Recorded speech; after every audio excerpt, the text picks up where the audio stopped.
would you live here? That's a question every realtor has been a little bit afraid to answer. Hey everyone, I want to spend a few minutes talking about something that I think is incredibly important, but honestly, it doesn't feel like it's getting the attention that it deserves.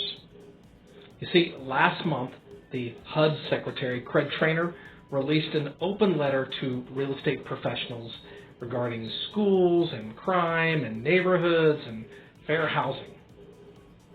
And if I'm being honest, I think it got a little bit lost. You see, it's easy for things to get buried underneath all the normal real estate media drama and noise that's out there. While we were all busy talking about MLS policies and debating the newest portal wars or discussing the coolest new mergers and acquisitions or lawsuits and commissions or whatever else the latest industry controversy happened to be about at the moment, something got lost. And yeah, that stuff's entertaining, but I personally think this letter is more important because this letter affects conversations that we as realtors have every single day. Not once a year, not once a month. Questions like, hey Dave, are the schools good here? Or is this neighborhood safe? Or what are the neighbors like in this area? Or my personal favorite, which was, David, would you live here? For many years, a lot of us has felt like we kind of had some handcuffs on us when we wanted to answer questions like that. And as I read the letter from our HUD secretary, I couldn't help but feel like they may be loosening some of those handcuffs. Not eliminating fair housing protections, because we don't need that. Not changing fair housing law, because law has not been changed at all. But giving us real estate professionals a little more room to actually help consumers. So let's talk about what I mean by that. Schools and crime are not off limits. For years, many agents have operated under the belief that schools and crimes were topics we should simply not be discussing. And if we were being honest, most of us have probably answered those questions with some version of, well, I'm not really allowed to answer that. HUD is now saying something a little bit different. The letter makes it clear that discussing schools and crime and neighborhood characteristics is not automatically a fair housing violation. Think about that for a second. That's a pretty significant clarification, especially knowing what most of us have been trained in our continuing ed fair housing classes. Consumers expect us to know things about communities. Consumers expect us to be a resource. Consumers expect us to help them gather information and make informed decisions. HUD appears to be recognizing that reality. To me, this isn't about giving agents permission to be careless. It's about recognizing that providing information and violating fair housing laws are not automatically the same thing. And I think that's a pretty important distinction for us to keep in mind here. Information is not steering. This may be the most important point in the entire letter. Information is not steering. For years, I think many agents have blurred those two concepts together. Showing someone a school rating, that's information. Providing crime statistics, that's information. Directing someone to a state report showing school data, that's information. Providing the data for a community, that's information. Steering occurs when we begin directing consumers towards or away from neighborhoods because of protected characteristics. And that's a completely different thing. As I read this letter, HUD is essentially saying, stop confusing information with discrimination. And that's a pretty powerful message. And honestly, I think it's one our industry needed to hear. Because if we're not careful, we become so worried about saying something wrong that we stop helping consumers altogether. And I don't think that's what fair housing was ever intended to accomplish. Now, steering is still illegal. Before anybody gets too excited, let's be very, very clear here. The Fair Housing Act has not changed. Steering is illegal. Discrimination is illegal. Protected classes are still protected classes. Nothing in the letter from HUD changes any of that. And that's important, because some people are reading this guidance and acting like fair housing laws somehow disappeared.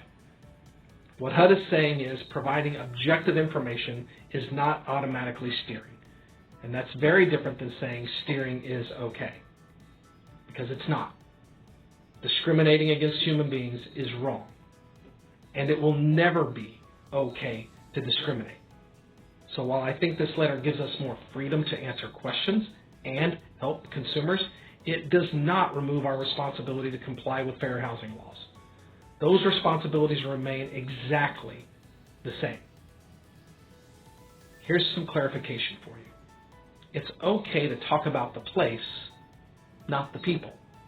If I had to summarize this entire letter in one sentence, this would probably be it. Talk about the place, not the people. Talk about the homes. Talk about the schools.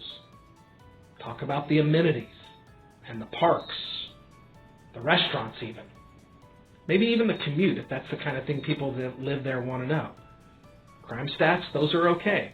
Housing inventory and stock, that's okay. Property values, that's okay. Those are the things that make up a place. If we're going to get into trouble, it's when we stop talking about the place and we start talking about the people who live in that place. That's when fair housing concerns really get scary. And honestly, I think that it's probably one I would encourage you to remember. Because if you keep the conversation focused on the place, you're generally going to be moving in what I feel is the right direction. So, once again, talk about the place and not the people. The other thing that kind of came out of this was intent matters.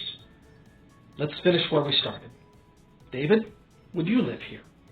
For many years, agents felt like they couldn't respond to that, or they would say something like, I can't answer that. But after reading this letter, I think there's a better question. Not, can I answer that? But maybe, what is my answer based on? If my answer is based on the homes, the schools, the crime data, maybe the commute or the amenities, the location, where it sits within the city, what the housing stock looks like, then I'm talking about the place, and my answer is based on the place and not who lives there. When we talk about who lives there, that's dangerous territory, and we should avoid that. And I think that's the real lesson HUD is trying to communicate with all of us. Not that we should stop being careful, not that fair housing doesn't matter, not that steering is somehow acceptable in our industry, because it is not, but that we don't have to be afraid to help consumers. And we can answer questions, and we can provide information, and we can be professional. We simply need to do so consistently, regardless of what the person looks like, and objectively, and without discriminating against anybody. So what's my takeaway? I think HUD is telling us that we don't have to be afraid to help consumers, and that we can provide information, and that we can answer questions as professionals. The consumer is asking us for that help. We simply need to do it consistently, objectively, and without discriminating against anyone. Now, having said all that, I'd encourage you to do something I always encourage agents to do. You don't need to take my word for it. You don't need to listen to social media, especially some social media influencer. And please, don't just read the headlines on an article.